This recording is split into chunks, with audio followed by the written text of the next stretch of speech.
Today's notes come out of Chapter 5. Chapter 5 is titled Logarithmic, Exponential, and Other Transcendental Functions. Basically, it's the miscellaneous functions chapter. So where you will learn how to take the derivative and integrals of logarithms and exponential functions, as well as some other things, hyperbolic functions, inverse trig functions, all kinds of fun stuff. Section 5.1 is the specific section we are covering today. It's how to take the derivative of a natural logarithm. Derivatives of natural logarithms. Before we get into the calculus of logarithms, let's do a little bit of review of some of the properties of logarithms in case you've forgotten them. The first property says natural log of 1 is equal to what? Remember, when we have a logarithm, so if I have like log base b of x equals y, that's the same thing as b to the y equals x. These two things mean the same thing. A natural logarithm, remember, has a base of e. Our base is e. So if we're trying to evaluate the natural logarithm of 1, we want to think e to what power gives me 1. Anything to the 0 power is 1. E to the 0 power is 1. Therefore, the natural logarithm of 1 is 0. Property number 2, and this works for all logarithms, the natural log of a product. We can split a logarithm up, and we can say the natural log of a times b is equal to the natural log of a plus the natural log of b.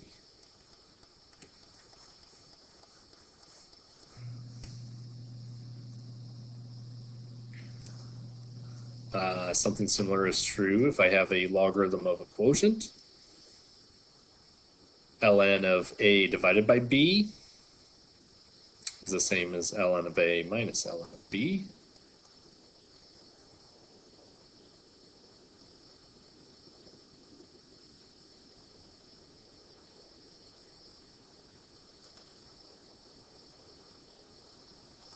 And then finally, our fourth and final property of logarithms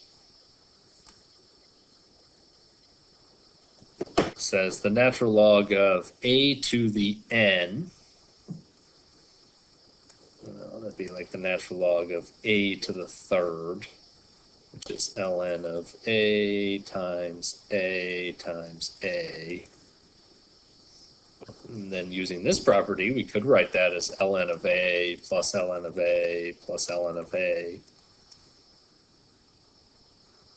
And notice I have a total of 3 ln of a's.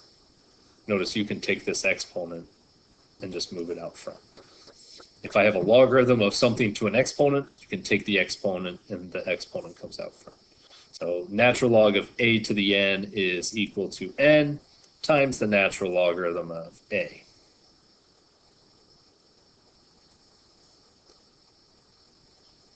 A couple of review problems. These are at least Algebra 2 problems. You should have learned these in pre-calculus as well, or at least reviewed them. These are all problems that you should be able to solve in order to succeed on some of the stuff that we'll be doing here in Chapter 5. The first says natural log of x cubed divided by root y. Not find the derivative, not yet. We will be. Expand ln of x cubed divided by root y. Well, first thing, we have the logarithm of a quotient. We're dividing two things. So we're going to use what was the third property on the previous slide and say this is the same thing as ln of x cubed minus ln of root y. And then we will use what was the fourth property on the previous slide and say if I have the logarithm of something to an exponent, I can take that exponent and move it out front. So this is 3 ln of x. Root y is the same thing as y to the 1/2 power. So I can then take the 1/2 and move that out front, minus 1/2 ln of y.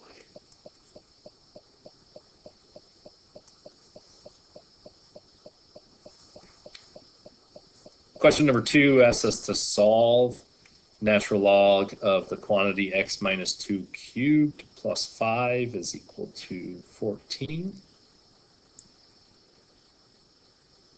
We need to solve for x. First thing we're going to do is subtract 5 from both sides.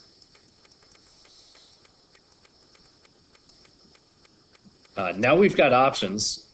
You could change to exponential form right now in order to undo a logarithm. You change to exponential form.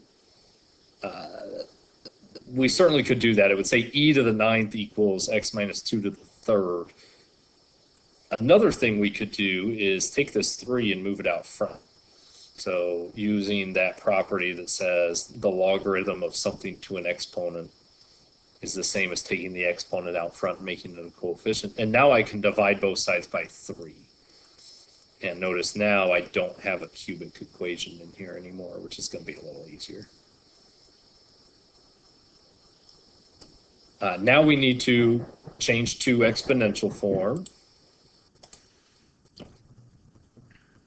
So written in exponential form, this would be, start with the base, e to the 3rd equals x minus 2.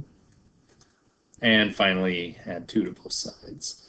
X equals e cubed plus 2. If it's no calculator, you absolutely have to leave it like that. If it's a calculator problem, you could write it as a decimal, rounded to 3 places, as always. Number three, review problem number 3, last one. Solve an exponential equation. 2e to the x minus 1 plus 5 is equal to 9. To solve an exponential equation, we need to get the exponential part by itself first. That is this part right here, e to the x minus 1. We do that by subtracting 5 and dividing by 2.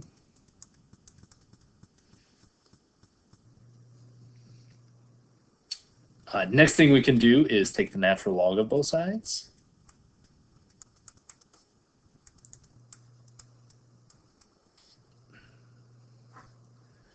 And then the natural log of e to an exponent, e to what power gives me e to the x minus 1?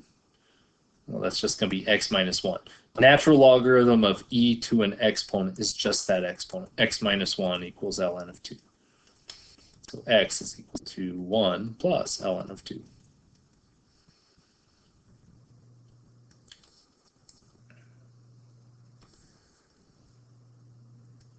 All right, so let's get into some calculus here. We are taking the derivative of a natural logarithm. The derivative of ln of x is 1 over x. d dx of ln of x is equal to 1 over x. Example 1 asks us to find the derivative of ln of 2x. Derivative of ln of 2x is going to be 1 over 2x.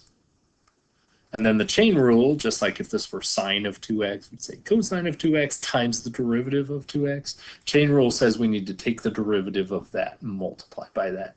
So times the derivative of 2x, which is 2. 2 divided by 2 cancels. The derivative of ln of 2x is also 1 over x. Another way we could have done this is we could have split this up and said that's the same as ln of 2 plus ln of x. Ln of 2, that's just a number. It's a crummy number, but it's just a number. So derivative of a number is 0. Derivative of ln of x is 1 over x. How about ln of x squared? Natural log of x squared. So derivative of natural log of something is 1 over that thing times the derivative of that thing. We could simplify this to 2 over x. Another way we could have done this one is we could have taken this 2 and moved it out front and said that's the same thing as 2 ln of x. And now we take the derivative 2 times 1 over x gives us 2 over x. Part C says the quantity ln of x cubed, ln of x all cubed. We cannot do this the same way we did the last one and take this 3 and move it out front. This is not ln of x cubed, it's ln of x all cubed. So to take the derivative here, we have something cubed, derivative of something cubed. We put the 3 out front, we subtract 1 from the exponent, times the derivative of the inside. The derivative of ln of x is 1 over x.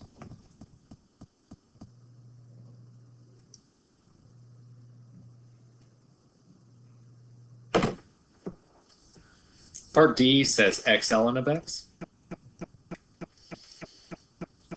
X times the natural log of x. This is a product. We have to use the product rule. Derivative of the first one, 1, times the second one, plus the first one, times the derivative of the second one. Derivative of ln of x is 1 over x. So we get ln of x plus x divided by x.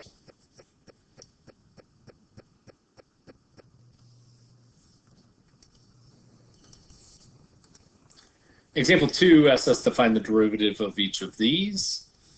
In part A, we are given natural log of sine x. And then part B, we're given sine of natural log of x. In part A, we have natural log of something. So to take the derivative of natural log, it is 1 over this thing times the derivative of this thing. So 1 over sine x times the derivative of sine x. And you can leave it like that, or cosine x divided by sine x is cotangent x.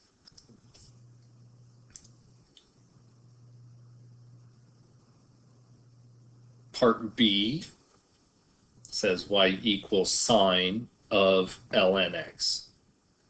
Y equals sine of ln x. So this time I have sine of something. Derivative of sine is cosine of that thing times the derivative of that thing. Cosine of ln of x divided by x, so times 1 over x.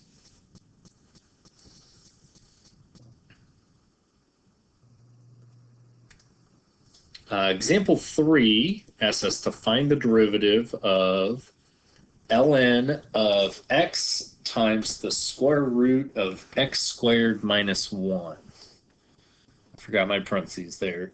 Y equals ln of x times square root of x squared minus 1. If I have the natural log of something that's a little bigger here, you could do it by 1 over this and then times the derivative of this. To get the derivative of this, you have to use the product rule. Within the product rule, you need the derivative of that, which is a chain rule problem. It is way, way, way easier if I have natural log of something that can be split up into multiple logarithms. You should do that. So going back to our properties of logarithms, we had a property that said if I have the natural log of a product, I can split it up into 2 logarithms. So let's do that. I am multiplying here, so this is the same thing as ln of x plus ln of square root of x squared minus 1. And I can simplify this further by square root is the same thing as 1/2 power. And if I have the logarithm of something to an exponent, I can take that exponent and move it in the front.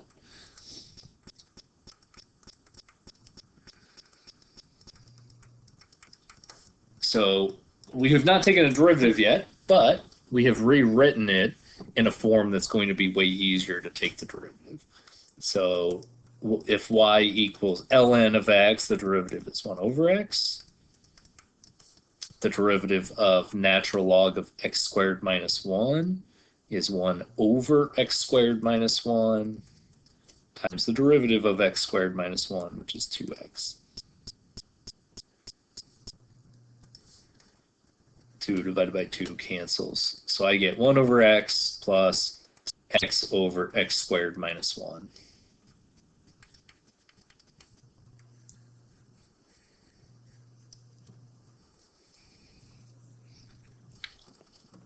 If you really want to find a common denominator and go from there, you certainly could.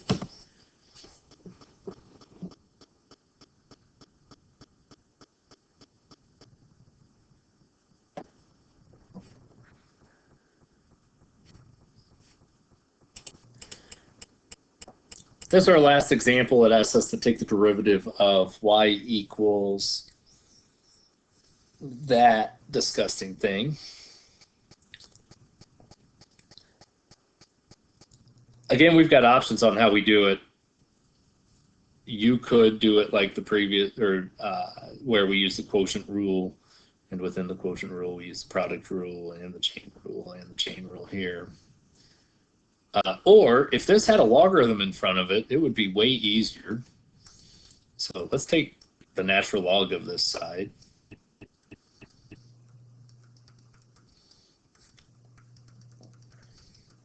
Which we are allowed to do as long as we take the natural log of the other side as well.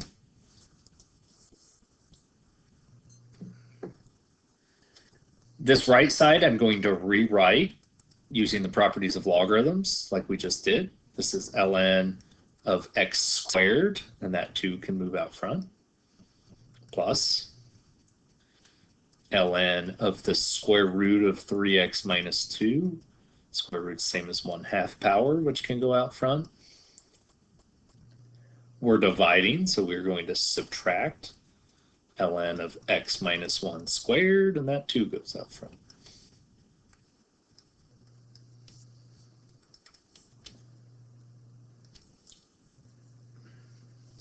Derivatives of this side aren't bad. 2 ln of x is 2 over x. 1/2. Derivative of ln of 3x minus 2 is 1 over 3x minus 2 times the derivative of 3x minus 2. Derivative of natural log of x minus 1 is 1 over x minus 1. This side, ln of y, the derivative would be 1 over y times the derivative of y. I can multiply both sides by y. dy dx is equal to 2 over x plus 3 over 2 times the quantity 3x minus 2 minus 2 over x minus 1 times y. And y is equal to that. X squared times the square root of 3x minus 2 over x minus 1 squared. This is called logarithmic differentiation, using a logarithm to simplify something so that we can take the derivative a little easier. Problems like this often already have the ln here, which means this would just be y, and you don't have to do that last step.